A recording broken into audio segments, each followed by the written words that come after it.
Pendant plus de 40 ans, j'ai travaillé dans des comtés, des villes, des provinces et le gouvernement central de Chine. Et la lutte contre la pauvreté a toujours été une partie vitale de mon travail.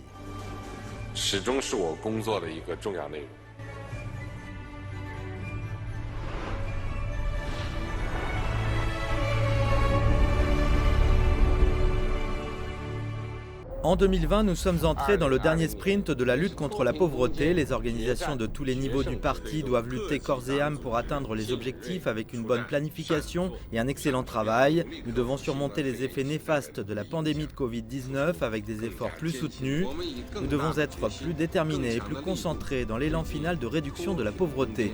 Nous devons mettre en œuvre les 12 mesures pour assurer la stabilité économique, sociale et politique. Nous sommes convaincus de bâtir une société moyennement prospère comme prévu. Il ne devrait y avoir aucun relâchement tant que la victoire n'est pas assurée.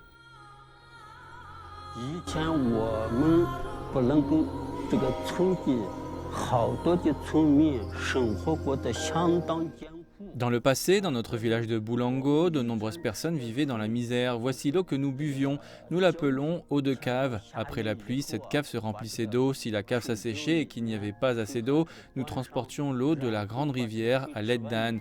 La distance était de 20 km. Un aller-retour durait 4 heures. Lorsque le secrétaire général Xi Jinping est venu, il a posé des questions sur notre approvisionnement en eau d'abord, puis sur la construction de notre route et troisièmement sur la construction de nouvelles infrastructures dans notre village.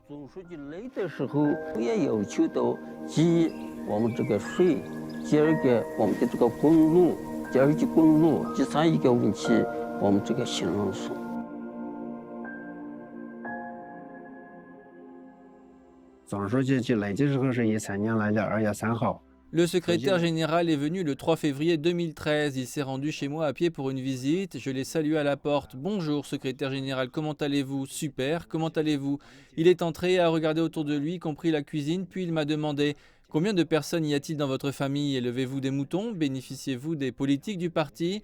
Il a vérifié la cave à eau et a demandé « Combien d'eau peut-elle contenir ?»« Environ 50 mètres cubes. »« Combien en reste-t-il maintenant ?»« Environ 20 mètres cubes. »« Est-ce suffisant ? Non, ce n'est pas suffisant. » Le secrétaire général a alors dit « Camarades, les beaux jours arrivent bientôt. Les beaux jours sont bel et bien là maintenant. »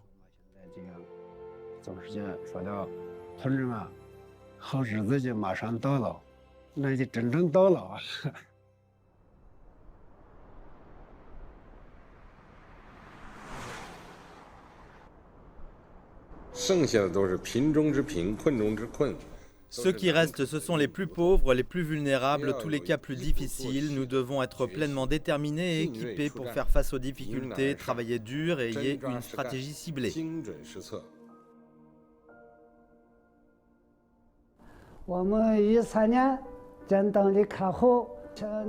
Nous nous sommes inscrits au registre de la pauvreté en 2013. À l'époque, c'était très difficile. Ma famille avait 5 moutons. Le premier prêt remonte à 2014. Coordonné par le gouvernement, la banque du Gansu m'a prêté 20 000 yuan. J'ai acheté 20 moutons. Le nombre a plus que doublé plus tard. En 2015, nous avons remboursé le prêt. La même année, le gouvernement nous a aidés à obtenir un prêt ciblé de 50 000 yuan, sans intérêt. Nous avons acheté plus de moutons. Le nombre de moutons est passé à 150. Nous avons de nouveau remboursé le prêt. En 2020, nous avons obtenu un prêt à l'entrepreneuriat, 100 000 yuan, sans intérêt.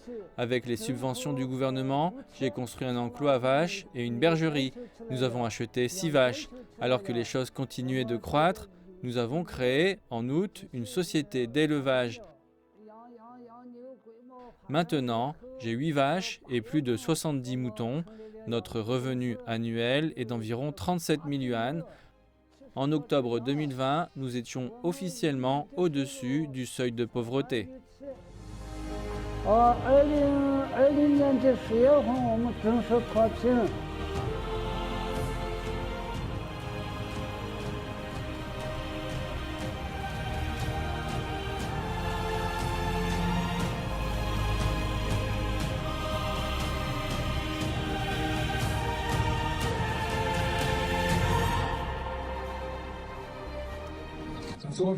Dans ce parcours, pour parvenir à une prospérité modérée et à la modernisation, aucun de nos groupes ethniques ne doit être laissé pour compte.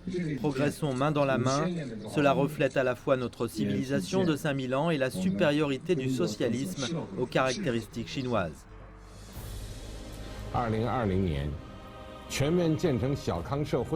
En 2020, la Chine a atteint la réalisation historique de l'établissement d'une société modérément prospère à tous égards et a obtenu un succès décisif dans l'éradication de l'extrême pauvreté. Nous avons lancé notre bataille finale contre l'extrême pauvreté dans les zones rurales et brisé cette noix la plus dure.